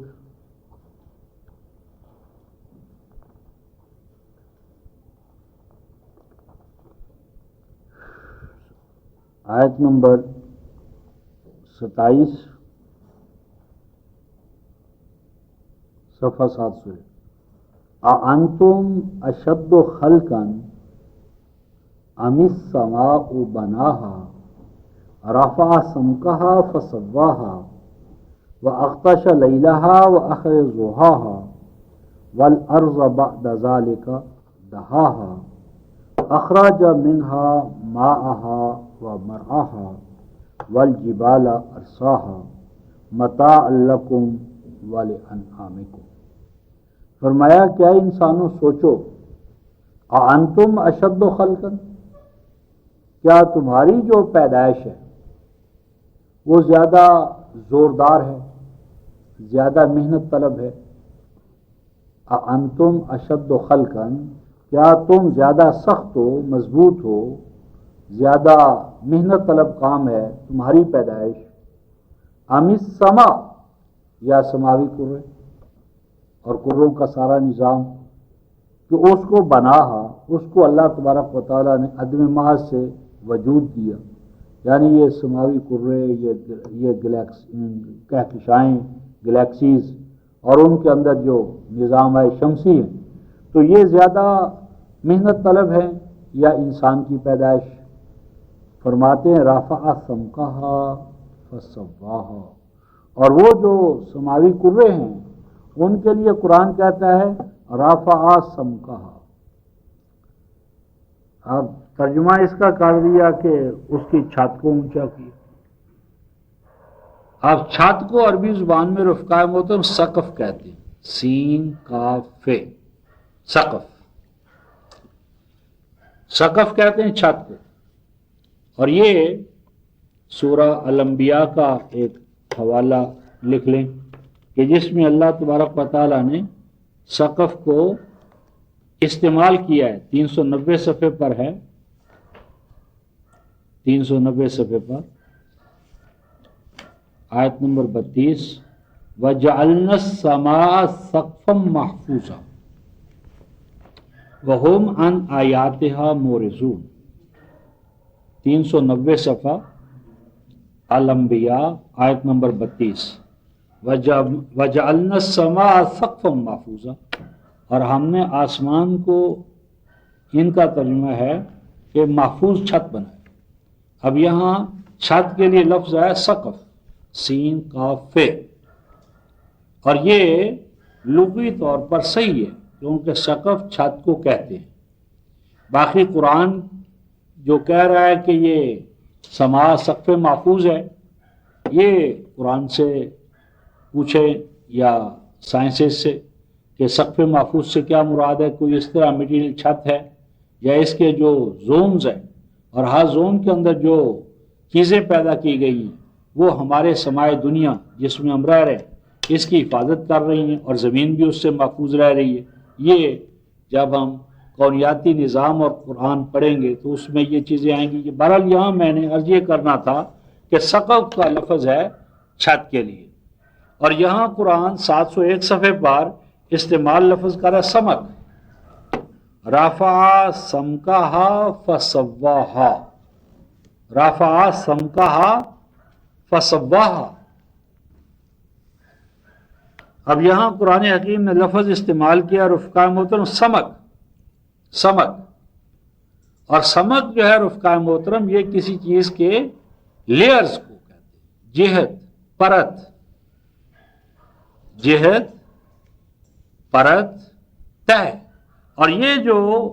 سم کے سما ہے یہ ہے جو ہماری زمین کے اوپر جو فضا ہے، تو اس میں 7 میل تک ایک لیئر ہے، اس کے بعد 35 میل تک دوسری ہے، پھر یہ کچھ فاصلے پر یہ جو سماوات کے اندر یعنی سماوی کروں کے اندر ہر ایک کے ایک دائرے کے اندر ایک خاص ماحول ہے، ایک خاص فضا ہے، ایک خاص اس کے تقاضے ہیں۔ تو یہاں پر سمک جو ہے، سمک یہ کہا گیا ہے ان لیئرز کو، تہوں کو، جہتوں کو، یا اس سیٹرمنٹ کو کہ جو ایک لیئر کے اوپر ایک دوسری، اس کے اوپر تیز، اور ان تمام چیزوں کو اللہ تبارک و تعالیٰ فرماتے ہیں فَسَوَّاهَا، ان سب کے اندر اللہ تبارک و تعالیٰ نے ایک توازن رکھا ہے، یہ ان کو ٹھیک ٹھاک کیا ہے۔ تو ہر لیئر کے اپنے تقاضے ہیں، اوزون کا کیا ہے، فلاں کا کیا ہے، فلاں کا کیا ہے، اور ان کے اندر ایک توازن و اعتدال رکھا ہے۔ اور آگے فرمایا ہے وَأَغْطَشَ لَيْلَهَا وَأَخْرَجَ ضُحَاهَا، اور ان سماوی کروں کے اندر لیل و نہار کی آمد و شد، یعنی دن اور رات کا آنا، روشنی اور تاریکی کا تال میل رکھا ہے۔ اور آگے فرماتے ہیں کہ وَالْأَرْضَ بَعْدَ ذَلِكَ دَحَاهَا، یہ جو لفظ ہے رفقائے محترم دہا، اور ترجمہ انہوں نے کر دیا پھیلا دیا، یہ ترجمہ صحیح نہیں، کیونکہ دوسرے مقام پر انہوں نے مدہ آیا، مدہ الارض، مدہ لفظ ہوتا تو اس کا معنی ہوتا کیا؟ پھیلانا، یعنی قرآن میں مدہ کا لفظ استعمال ہوا ہے، مدید، پھیلانا، کسی ایکسٹینڈ کرنا، توسیع کرنا، اور یہاں لفظ استعمال ہوا ہے دہا۔ یہ جو دہا یدہو دہون ہے، یہ ہوتا ہے رفقائے محترم گوپیے میں کوئی چیز رکھ کر، یا آج میزائل میں، یعنی کوئی چیز گوپیے میں، منجنیق میں، یا کسی چیز میں رکھ کر اس کو زوردار طریقے سے گھمانا، کہ وہ زوردار طریقے سے گھمائی جائے، اور جتنے زور سے، قوت سے آپ اس کو گھمائیں گے، پھینکیں گے، اتنی ہی دور وہ ویلاسٹی کے ساتھ، قوت کے ساتھ وہ کسی اور جگہ چلی جائے گی۔ اب قرآن یہاں کہتا ہے کہ وَالْأَرْضَ بَعْدَ ذَلِكَ دَحَاهَا، پہلے ہم 21-30 میں یہ پڑھ چکے ہیں کہ یہ سما والارض یہ ایک گٹھڑی میں بندھے ہوئے تھے، ان کی حیثیت رتق کی تھی۔ پھر ان پہ خاص سٹیج آئی کہ جب خاص سٹیج پر آ کر زمین کو اس سے اس طرح الگ کیا گیا، زمین کو اس سماوی کرے سے یا نظام سے اس طرح الگ کیا گیا کہ جس طرح کوئی چیز گوپیے میں رکھ کر اس کو دور پھینکا جاتا ہے، اور جو وہ دہا کا عمل جو تھا اس کی اگلی سٹیج فرمائیے اخرج منہا ماءہا ومرعاہا، پھر اگلی سٹیج وہ آئی کہ اس زمین کے اوپر جتنے پانی کے جو امکانات تھے، پانی کے جو وسائل تھے، پانی کی جو صورتیں تھیں، وہ ساری یکجا ہو گئیں، اکٹھی کر دی گئیں، یعنی پانی کے تمام امکانات سمندروں کی شکل میں، یعنی سمندروں کی شکل میں وہ تمام اندر کا جو پانی تھا وہ سارا الگ کر دیا گیا، الگ ہو گیا پانی۔ اور اخرج منہا ماءہا، اور وہ جو پانیوں سے، سمندروں سے آگے پھر نباتات کا آغاز ہوا، یعنی ویڈز، جسے آج کہتے ہیں آرگینک ویڈز، تو وہ جو سماوات سے الارض کو الگ کیا، پھر الارض پر وہ دور آیا کہ اس کے اوپر بے پناہ بارشیں ہوئیں، اور پھر وہ بارشیں تمام نشیب میں اکٹھی ہوتی چلی گئیں، تو ایک طرف نشیب اور دوسری طرف پہاڑی سلسلے، تو وہ جو نشیبی پانی کے جو ذخائر تھے، وسائل تھے، جوڑ تھے، تالاب تھے، سمندر تھے، وہاں سے کیا ہوا؟ مرعاہا، وہ چیزیں پیدا ہوئیں جو انسان کے لیے اور انسان کے حیوانات کے لیے ان کو سہارا دینے کا باعث، لفظی معنی چراگاہیں، یعنی وہ چیزیں کہ جہاں انسان کے لیے بھی اس میں کیا تھا؟ نباتات، پھل، پھول غذائیں، اور آگے فرمایا کہ متاع لکم ولانعامکم، اس میں سامان نشو و نما تھا تمہارے لیے بھی اور ان چوپاؤں کے لیے بھی جو تمہاری خوراک کے لیے اور طرح طرح کے فوائد کے لیے ان کو اللہ نے پیدا فرمایا۔ گویا کہ دوسرے لفظوں میں ارشاد فرمایا جا رہا ہے کہ زمین کے اوپر وہ سٹیج آئی کہ پانی کے امکانات سارے اکٹھے کر دیے گئے، اور پانیوں کے اکٹھا ہونے سے سمندروں کا ظہور ہوا، اور سمندروں کی ضد میں والجبال ارساہا، یعنی پہاڑ آئے، پہاڑی سلسلے آئے، اور پہاڑی سلسلوں کے اندر بھی انسان کے لیے منرلز اور ریسورسز اور ان کا واٹر ورس کا نظام ان کے اندر بھی، اور آگے فرماتے ہیں کہ یہ سامان نشو و نما تھا تمہارے لیے بھی اور تمہارے جو اینیملز ہیں ان کے لیے بھی۔ اور اس کو اگلی سورہ آباسہ میں دیکھیں، وہاں ایک اور حوالے سے اس کو بیان فرمایا جاتے ہیں۔ 703 صفحہ 703 صفحہ 703 صفحہ آیت نمبر 24 فرماتے ہیں فَلْيَنْظُرِ الْإِنسَانُ إِلَىٰ طَعَامِهِ، فرمایا کہ انسان کو چاہیے کہ وہ اگر اور کسی چیز پہ غور و خوض نہیں کر سکتا تو اسی بات پہ غور کر لے۔ فَلْيَنْظُرْ، بس چاہیے کہ انسان نظر کرے، غور و خوض کرے، کس چیز پہ غور و خوض کرے؟ اِلَىٰ طَعَامِهِ، کہ اس کو جو کھانا مل رہا ہے، طعام مل رہا ہے، اس کی جو غذائی اجناس ہے، غذائی ضروریات کو پورا کرنے والی جو چیزیں ہیں، یہ کہاں سے آئی ہیں، یہ کہاں سے پیدا ہوئی ہیں، ان کا مرز وجود میں آنا کس طرح ٹھہرا؟ فرماتے ہیں انا سببنا الماء صبا، فرمایا کہ یہ اس طرح ہوا کہ زمین پر ہم نے سببنا کہتے ہیں ٹنوں منوں چھاجوں، جس طرح ہم کہتے ہیں ڈھیروں ڈھیر، یعنی بے پناہ بارشیں ہوئی۔ سبا یا سبو، پانی گرانا، پانی بہانا، گویا کہ وہ فتق کی جو کیفیت تھی نا، رتق کے بعد جو فتق ہوا تو وہ جو گیسز تھی، ان گیسز کے اگلے دور میں پانیوں کا، بارشوں کا، گویا کہ ایسا موسلا دھار بارشیں ہوئیں کہ سببنا الماء صبا، کہ وہ گویا بارشوں کا بے پناہ پانی جو تھا وہ اس زمین پر لایا گیا۔ ثم شققنا الارض شقا، پھر وہ پانی جو تھا اس کو زمین کے اندر جس طرح شقا گڑھا کھودنا، تو زمین کے اندر گویا کہ نشیبات پڑے، نشیب، اور وہ نشیبی زمینیں جو تھیں ان کے اندر وہ پانی جو تھا وہ گویا کہ جمع ہو گیا۔ پھر فرماتے ہیں فَأَنبَتْنَا فِيهَا حَبًّا وَعِنَبًا وَقَضْبًا وَزَيْتُونًا وَنَخْلًا وَحَدَائِقَ غُلْبًا وَفَاكِهَةً وَأَبًّا مَتَاعًا لَكُمْ وَلِأَنْعَامِكُمْ، فرمایا کہ وہ جو پانی زمین کے سوراخوں میں، لفظی ترجمہ، جمع ہو گیا، یعنی اس کے نشیبوں میں وہ جو پانی اکٹھا ہو گیا، تو انہی پانیوں سے نباتات کا آغاز ہوا۔ فَأَنبَتْنَا، انہی پانیوں سے، اور اسی زمین کے وہ گویا سمندر آج کی اصطلاح میں، انہی کے دائیں بائیں، انہی کے ساحلوں پر، انہی سے جو زمین قریب تھی ان کے اختلاط سے ہم نے اگائے نباتات، حبن، ایسا کہ جو دانے دار غلے، وعنبن، انگور، وقضبن، اور تر و تازہ ترکاریاں، وزیتون، اور زیتون، ونخلا، اور کھجوریں، وحدائق غلبہ، اور طرح طرح کے باغات گھنے، وفاقہتاً وعبا، اور طرح طرح کے میوے، وعبا، اور طرح طرح کے چارے، اور یہ سارے کیا تھے؟ متاع لکم ولانعامکم، اس میں سامان نشو و نما تھا تمہارے لیے اور تمہارے یعنی جو اینیملز ہیں، کیٹلز ہیں، چوپائے ہیں، ان کے لیے۔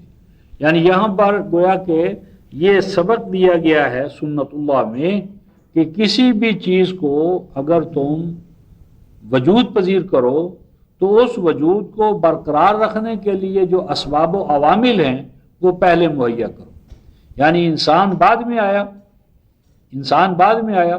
اور انسان کے وجود کو سہارا دینے والے باقی رکھنے والے اسباب و عوامل پہلے اکٹھے کیے گئے. یعنی یہ نہیں کہ انسان آ گیا اور انسان کے آنے کے بعد وہ چیزیں، تو انسان درجہ بدرجہ اس کائنات میں ظہور پذیر ہوا ہے، دفعتاً واحدہ نہیں. اس ضمن میں ہم نے کل جو مقام دیکھا تھا اس کو دوبارہ یہاں دیکھتے ہیں. سورہ الدہر 694 صفحہ 694 صفحہ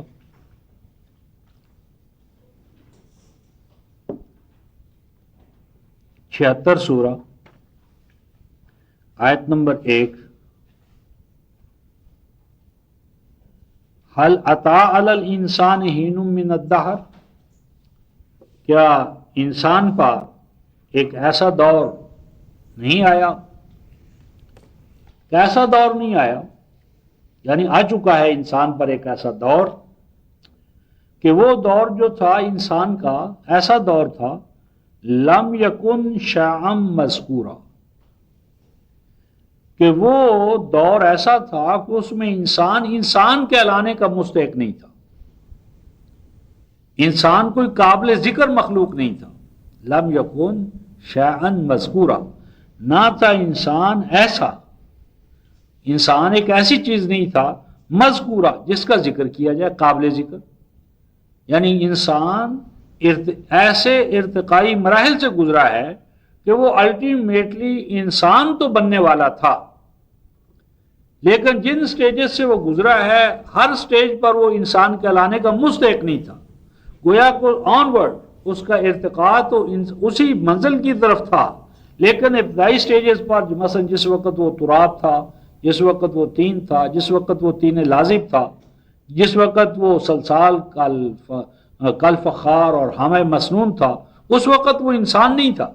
لیکن انسان کی طرف اس کا رخ تھا، انسانیت کی طرف. ان مراحل سے مقصود جو تھا وہ انسان کی طرف، یعنی اس کا ارتقائی سفر تھا. اور آگے فرماتے ہیں انا خلقنا الانسان من نطفۃ امشاج، اور یہ جو ہم نے پیدا کیا انسان کو، اور آگے جو کہا ہے کہ من نطفۃ امشاج، عام ترجمہ اس کا کرتے ہیں ایک ایسا نطفہ جو مخلوط تھا، اور پھر ظلم یہ کرتے ہیں کہ اس کو سمجھتے ہیں کہ یہ مرد اور عورت دونوں کا مکس تھا نطفہ. تو یہ غلط ہے، نطفہ تو مرد سے ہے، من منی یمنا ہے، عورت کا تو ہے نہیں. تو اصلاً یہاں لفظ ہے رفقائے محترم امشاج، اور امشاج مشیج ماشا جا، اس کا روٹ ہے میم شین جیم، ماشا جا. ماشا جا کہتے ہیں کسی چیز کو یعنی مینیمائز کرنا، اور کسی چیز کو مینیمائز کرتے اس کے اندر وہ جو خصائص اور لوازمات ہیں وہ سارے جمع کرتے چلے جانا. تو نطفۃ امشاج کا معنی یہ ہے کہ وہ نطفہ اپنی خردبینی حیثیت میں ان تمام امکانات سے مالا مال ہوتا ہے جن کا بعد میں ظہور ہونا ہوتا ہے. تو بہرحال اس بار نطفہ امشاج پر اگلے مراحل میں مزید گفتگو کریں گے کہ قرآن نے نطفہ امشاج جس حوالے سے کہا ہے اس کی کیا سگنیفیکنس ہے. تو اب ہم دوسری طرف آتے ہیں رفقا محترم کہ جب یہ انسان کی تخلیق جو تھی وہ ارتقائی مراحل میں گزرتے اس سٹیج پر آئی کہ جس کو قرآن نے 15ویں سورہ الحجر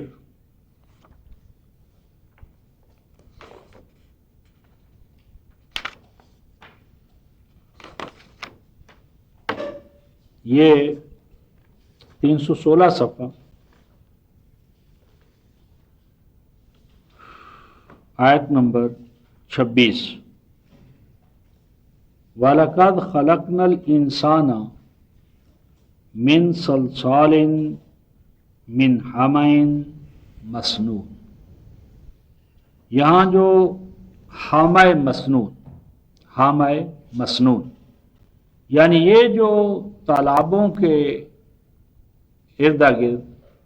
ایک کیچڑ، کیچڑ حما کہتے ہیں کیچڑ کو، اور آگے ہے مسنون یعنی جس کے اندر خمیر اٹھا ہوا تھا، یعنی گویا کہ جو زندگی کا ارتقائی سفر ہے وہ یوں سمجھ لو کہ جس طرح جوہر، تالاب یا سمندروں کی وہ سطح یا وہ کنارے کہ جو زمین کے ساتھ لگے پھر ہٹے پھر لگے پھر ہٹے، یہ پے بپے یہ عمل ہوتا رہا، اور اس ایک سٹیج پر آ کر حامہ مسنون، حامہ کیچڑ اور مسنون گارا کیچڑ، دوسرے مقام پر سورہ کہف میں حامین فی عین حامعۃ استعمال ہوا ہے، تو حما کیچڑ، مسنون کہ جس کے اندر جس طرح خمیر اٹھا ہوا ہو، اور وہ مزید برا اس میں کیا تھا، سلسال، اس کو اس طرح اس میں سے آواز، یعنی اگلی سٹیج میں جب وہ خشک ہوتا رہا پھر اس کے اوپر پانی، پھر یہ مسلسل عمل ہوتا رہا، تو اس میں جس طرح ٹھیکری بجتی ہے اس طرح کا اس میں ایک آواز نکلنے کا عمل تھا۔ اب یہاں پر جو سلسال کا لفظ ہے یہ ہم آگے انسان کے نطق میں، انسان کو جو قوت گویائی ملی ہے، نطق ہے جو حیوانوں سے اسے الگ کرتا ہے، اس نطق کے ساتھ سلسال کا کیا تعلق ہے، یہ ابھی ہم یہ دیکھتے ہیں کہ یعنی انسان کی جو ارتقائی صورتیں ہیں ان صورتوں کے اندر پانی کا، پانیوں کے بعد کیچڑ کا، کیچڑ کے بعد اس کے مسنون ہونے کا، اور پھر مزید برآں اس کے سوکھنے کا، اور پھر یہ عمل ہونے کا جس کو قرآن سلسال کہہ رہا ہے، اور اس کے ساتھ مشابہت جو دی ہے اس کو ایک اور عمل سے، تو یہ سورہ رحمان 55 سورہ رحمان،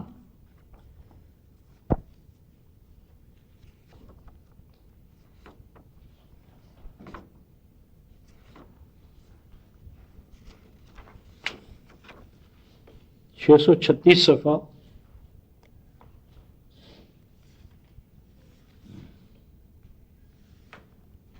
آیت نمبر 15 بلکہ 14، آیت نمبر 14، خلق الانسان من صلصال کالفخار، انسان کو پیدا کیا، خلق الانسان، انسان کو پیدا کیا، من صلصال، صلصال سے، اور صلصال کیا تھی، کالفخار، فخار، فخار کا عام ترجمہ تو ٹھیکری کرتے ہیں، لیکن فخار یہ فخر، خیر فخر، فخر ایسی چیز کو کہتے ہیں رفقا محترم جو اندر سے کھوکھلی ہو اور اس کو تھوڑی سی ضرب پہنچے تو اس میں سے آواز پیدا ہو، اسی کو فخر جو ہے، فخر کرنا، وہ تھوتھا چنا اور باجے گھنا، تو یہ جو کوئی بھی چیز حقہ ہو، نڑی ہو، جو اندر سے کھوکھلی اور خالی ہو اور تھوڑی سی اسے سٹروک یا ضرب پہنچائیں تو وہ آواز دے، اور پھر فخار یہ جو کمہار پہلے دور میں بناتے تھے برتن، پوٹری برتن، تو وہ مٹی تیار کرتے تھے، مٹی، اور اس کو گوندا جاتا تھا، اور گوندنے کے بعد ایک خاص سٹیج آتی تھی کہ جب اسے چکے پر چڑھایا جاتا تھا، اور چکے پر چڑھانے کے بعد پھر جو ڈیزائن یا ماڈل مطلوب ہوتا تھا اس کے مطابق وہ بنا لیا جاتا، پھر اس کو پکایا جاتا تھا۔ تو یہ کل فخار یعنی عام ترجمہ تو اس کا ہے ٹھیکری کی طرح، اور دوسرا اس کا معنی ہو سکتا ہے کہ جو جس طرح کمہار برتن سازی کا عمل کرتا ہے، تو برتن سازی کے عمل کے لیے جس طرح مٹی کو تیار کیا جاتا ہے اگلے مراحل کے لیے اور پھر اس کو آوی میں پکایا جاتا ہے، تو اسی طرح وہ مٹی سلالہ من طین، جسے قرآن کہا ہے سلالہ من طین، یعنی وہ مختلف مراحل سے گزرتے ہوئے اگلی سٹیج میں داخل ہونے کے قابل تھی کہ اس میں جو ارتقاء کا اگلا تقاضا ہے وہ اس میں شامل ہو سکے. تو یعنی یہاں پر ہم نے سلسال اور حامہ مسنون جو ہے اس کو آگے ذہن میں رکھنا ہے. یعنی بات یہ ہو رہی ہے کہ یہ جو ہمارا مذہب کا تصور ہے کہ بس اللہ تعالیٰ نے ایک جگہ سے مٹی لی اور اس مٹی کا ایک بت بنایا اور اس بت کے اندر جو ہے نا وہ اپنی روح پھونک دی اور جب وہ جیتا جاگتا انسان بن گیا تو اس کی پسلی میں سے اللہ تعالیٰ نے اس کے زوج کو پیدا کر لیا. تو یہ بائبل کا تصور ہے، یعنی یہ بائبل کا تصور ہے، یہ قرآن کا تصور نہیں ہے. قرآن جو ہے وہ اللہ تبارک و تعالیٰ کے تخلیقی منصوبوں کو طویل المیعاد مرحلوں پر مرحلوں پہ مشتمل منصوبے قرار دیتا ہے، اور اس میں انسان کا جو مرحلہ ہے یہ بائی سٹیجز، نباتاتی مرحلہ، حیوانی مرحلہ، شعور کا مرحلہ، پھر شعور کے شعور کا مرحلہ، یعنی ان تمام مراحل سے ہوتے ہوتے انسان جو ہے وہ یہاں پہنچا ہے. تو اس کے بعد اس سے پیچھے رفقہ محترم میں ایک اور سورہ سواد کا حوالہ آیا تھا، سورہ سواد، اس کو اب تک یعنی ابھی جو حوالہ جات آئے ہیں اس میں زیر بحث نہیں لایا گیا، تو اس کو بھی ابتدائی طور پر ہم سامنے رکھتے ہیں. 547 صفحہ، 547 صفحہ، یہ 547 صفحے پر آیت نمبر 71 سے آخر تک یہ موضوع چلتا ہے. فرماتے ہیں 547 صفحہ 38-71، اذ قال ربک للملائکہ، جب تیرے رب نے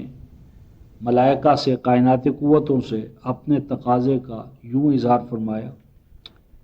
انی خالق بشرا من طین، بلا شبہ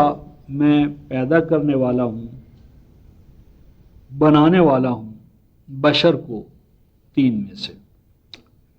اس کا مطلب یہ ہے کہ یہ کائنات کے تخلیقی مرحلے میں اس دور کی بات ہے کہ جب تین موجود ہیں، یعنی اس کائنات کی تخلیق ہوئی اور اس کائنات کے تخلیقی مراحل میں وہ مرحلہ بھی ہو گیا کہ جب زمین پر، زمین کے ساتھ ساتھ تین تراب سے تین بن چکی تھی، یعنی گویا کہ اس میں بارشوں کا عمل اور زمین کا گیلا ہونا، مرطوب ہونا، اور یہ تمام مرحلہ جس سے قرآن تین اور تین لازم کہتا ہے، یہ تمام سٹیجز ہو چکی تھی. تو فرمایا کہ میں بشر بنانے والا ہوں. تو ایک ہے رفقا محترم بشر، ایک ہے انسان اور ایک ہے آدم. جو بشر ہے اس سے پہلے انسان، بشر اور آدم. انسان کے بارے میں دو نقطہ نظر ہیں. ایک تو یہ معنی ہے کہ جس کے اندر انس پیدا ہو گیا. انسان، بعضوں نے کہا کہ یہ آنس ہے، یہ آنس یعنی ایک دوسرے سے مانوس ہو جانا، مانوس ہونے والا. لیکن انسان کی جو موجودہ حالت کو دیکھا جائے تو انسان تو مانوس ہونے کے ایک دوسرے کو ذبح کر رہا ہے، تباہ کر رہا ہے. انسان کا دشمن ہے. تو انسان اپنی ظاہرہ شکل میں انس سے تو محروم ہے. تو دوسری رائے یہ ہے کہ یہ انسان ناسیہ سے ہے، اور ناسیہ کا معنی بھول جانے والا، بیک آؤٹ ہو جانے والا، پس پش ڈالنے والا. تو یہ دراصل انسان کے اوپر یہ وہ دور ہے کہ جس وقت اس نے غایت عبودیت کو، اپنے آپ کو اور اپنے نسب العین کو، اپنے آپ کو، عہد و پیمان کی جو زندگی تھی اس کو وہ بھلا بیٹھا. یعنی اس میں حیوانیت کا، انسان حیوان محض، یعنی صرف اس کے پاس حیوانی تقاضے تھے. اگلی سٹیج آئی کہ جس میں وہ بشر بنا، اور بشر میں آ کر اس کے اوپر جو ہے نا چہرہ، بشرا، اس کے مخصوص فیچرز، اس کا سٹیچر اور اس کے تقاضے، یعنی انسان اپنی موجودہ شکل صورت میں فزیکلی انسان کے اندر بشرا، چہرے، ناخن، زبان، نطق، یعنی انسان کو حیوانی دنیا سے الگ کرنے والی تمام فیچرز جو تھے وہ اس کے اندر ظہور پذیر ہو گئے. اور اس کے بعد اگلی سٹیج آئی آدم. تو آدم جو ہے یہ آدمہ یا آدمو، اس کا معنی ہوتا ہے سالن بنانا، سالن بنانا. اور سالن جو ہے وہ جس چیز کا بھی ہوگا اسے کاٹا جائے گا، صاف ستھرا کیا جائے گا، پھر اس کے منتشر اجزاء کو باہم ایک ترکیب کے ساتھ جوڑا جائے گا. تو آدمیت گویا کہ وہ دور ہے کہ جس میں بشر جو تھا وہ ایک دوسرے کے ساتھ جڑنے لگا، ہم آہنگی اختیار کرنے لگا، آبادیوں کے اندر آباد ہو کر، یعنی سیویلائزیشن کی طرف، تہذیب کی طرف، تمدن کی طرف اس نے نوع انسانی نے قدم رکھا. اور وہ پھر آدمیت جو تھی وہ مصطفیت کے مقام پر آئی. استفاء، اس میں ایک فرد یا ایک جماعت جو ہے وہ مصطفیٰ ہوئی، سلیکٹ ہوئی. پھر اس کے ذریعے نبوت و رسالت کا نظام آگے آیا، جس کا کہ سورہ آل عمران کی آیت نمبر 33 میں ہم نے حوالہ دیکھا تھا. تو فرمایا کہ جس وقت بشر جو ہے وہ 3 سے ظہور پذیر ہو جائے، فَإِذَا سَوَّيْتُهُ، اور پھر اگلی سٹیج کیا آئی، فَإِذَا سَوَّيْتُهُ، کہ جب اس کو مزید یعنی پن چھان پھٹک مزید سنوارا جائے، مزید اس کو ارتقائی مراحل سے میں گزار لوں. وَنَفَخْتُ فِيهِ مِنْ رُوحِي، اور وہ سٹیج آ جائے کہ جب اس میں اپنی تعلیم، اپنی وحی، یعنی روح سے مراد وحی ہے، تعلیم الہی ہے. اور جب اس کے اندر جو وحی الہی ہے، روح تعلیم، وہ تعلیم جو ہے وہ اس کے اندر نفاذ پذیر ہو جائے، اس سے اس کا اظہار و ظہور ہو، تو فَقَوْا لَهُ سَاجِدِينَ، تو تم اس کے سامنے سرنڈر، سبمیشن، اطاعت، فرما برداری، یعنی اس کائنات کی ہر قوت جو ہے وہ انسان کے سامنے سرنڈر تو ہوگی، لیکن اس کو سرنڈر کرنے کے لیے متعلقہ شعبے کا علم درکار ہے.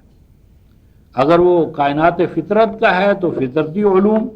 اور اگر اس کا تعلق معیشت، معاشرت، سیاست، انسانی دنیا سے ہے تو اقدار وحی. تو جس نوعیت کا وہ دائرہ کار ہو اسی حوالے سے اس کے لیے علم الہی،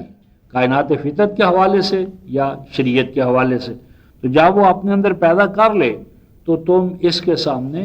سرنڈر، یعنی اس کے سامنے ہم آہنگی، فرما برداری، کوآپریٹو رویہ تم اختیار کر لینا. تو فرمایا کہ ان سب نے انسان کے ساتھ کوآپریٹو رویہ اختیار کیا، فرما برداری کا رویہ اختیار کر لیا. الا ابلیس، مگر کائناتی قوتوں میں ایک منفی اور تخریبی قوت ایسی تھی کہ جس نے اپنے آپ کو انسان کے مقابلے میں بڑا گردانا، اور بڑا گردان کا جس کو دوسرے مقام پر ہم سورہ الکاف کی آیت نمبر 50 میں کان من الجن وہ دیکھا. تو اس کے بارے میں فرمایا کہ ابلیس سے جب پوچھا گیا کہ تو اس آدم کے سامنے کیوں مطیع و فرما بردار نہ ہوا، اور آگے لفظ آیا ہے لما خلقت بے یدیہ، کہ جس کو پیدا کیا ہے بے یدیہ. بے یدیہ لفظی ترجمہ تو ہے اپنے دونوں ہاتھوں سے، دونوں ہاتھوں سے. اور مراد یہاں پر یہ ہے کہ آدم کے اندر اللہ تبارک و تعالیٰ کی دونوں صفتیں، یعنی جلال اور جمال، یعنی انسان ایک ایسا مخلوق ہے آدم کہ جس کے اندر اللہ تبارک و تعالیٰ کی جلالی اور جمالی، مثبت اور منفی، پازیٹو اور نیگیٹو، جمال اور جلال، دونوں صفات انسان کے اندر اپنا عمل دخل رکھتی ہیں. تو جس کو میں نے اپنی دونوں یعنی ہر طرح کی قوتوں سے، کمالات سے نوازا ہے، اس کے سامنے تو نے کیوں اپنے آپ کو اطاعت و فرمانبرداری کے حوالے سے نہیں ڈالا؟ استکبرت ام کنت من العالین، کہ کیا تو نے اپنے آپ کو بڑا جانا یا واقعی تیرا استحقاق تھا کہ تو اس کے سامنے اپنے آپ کو نہ جھکائے؟ تو اس نے کہا کہ میں اس سے بہتر ہوں، کیوں کہ یہ تین سے ہے اور میں نار سے. اس ضمن میں تین سے ہونا کیا معنی رکھتا ہے؟ اس میں ہم نے ابھی جو آغاز کیا تھا سورہ بنی اسرائیل کی آیت نمبر 61 کا 61-62 کیا فرمایا تھا؟ اسجدوا لمن خلقت طینا، اسجدوا لمن خلقت طینا، تو وہاں بتایا تھا کہ یہ ترجمہ جو وہاں کیا گیا ہے کہ میں اس کو کیسے فرما برداری اس کی اختیار کروں جو مٹی ہے. مراد وہاں پر کیا ہے کہ جو مٹی کی طرح ہر طرح کی سچویشن میں اپنے آپ کو ڈھال لیتا ہے. یعنی تین سے مراد وہاں پر تینیت ہے. یعنی جس طرح مٹی جو ہے اس میں کیا ہے امکان ہے یا پانی ہے وہ ڈھل سکتا ہے جس ظرف میں بھی جائے. تو یہ انسان کی خوبی تھی, یہ لا آف اڈاپٹیبلٹی, یعنی یہ انسان کی خوبی تھی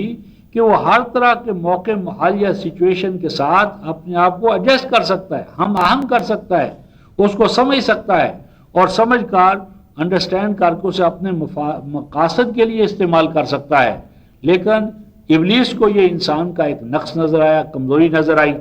تو اس نے کہا کیوں میں اس کو, یعنی میں تو آگ ہوں جو سیدھا رہے,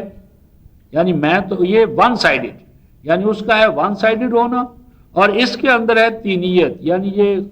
چونکہ بیدیہ ہے مثبت اور منفی, جلال اور جمال, ہر طرح کی قوتوں سے یہ آراستہ تھا. تو فرمایا کہ جس کا اس نے تو نقص مانا کہ یہ کمزور پہلو ہے. اللہ فرمایا نہیں, قَالَ فَخْرُجْ مِنْهَا فَإِنَّكَ رَجِيمٌ وَإِنَّ عَلَيْكَ لَعْنَتِي إِلَى يَوْمِ الدِّينِ, یعنی تو نے سمجھا ہے کہ یہ انسان کا نقص ہے حالانکہ یہ اس کا کمال ہے, اور تو جو اپنے آپ کو کہہ رہا ہے کہ میں ون سائیڈڈ بس بلندیوں ہی پر چڑھ سکتا ہوں, تو فرمایا کہ یہ تیرے لیے زوال کا باعث ہے, یہ تیرے لیے مرجوم ہونے کا باعث ہے. تو میری بات یہ تھی کہ یہ جو حوالہ جات آئے ہیں ان حوالہ جات سے اگر ہم کوئی خلاصہ مرتب کرنا چاہیں تو وہ یہ ہے کہ انسان کے حوالے سے مذہب کا یہ جو تصور ہے یہ صحیح نہیں. باقی یہ ایک لمبا موضوع ہے اور اس ضمن میں جو دوست مزید چاہیں اس میں یعنی ترکیہ کے نور باف کا اور ودود کا اور ڈاکٹر مورس بقائی کا بہت سا مواد موجود ہے, تو اس کو پھر تدریجی طور پر ان حلقات میں زیر بحث لایا جا سکتا ہے اور لائیں گے جیسے تقاضا ہوگا. تو اس کو یہاں ختم کرتے ہیں. آخر دعوانا ان الحمدللہ رب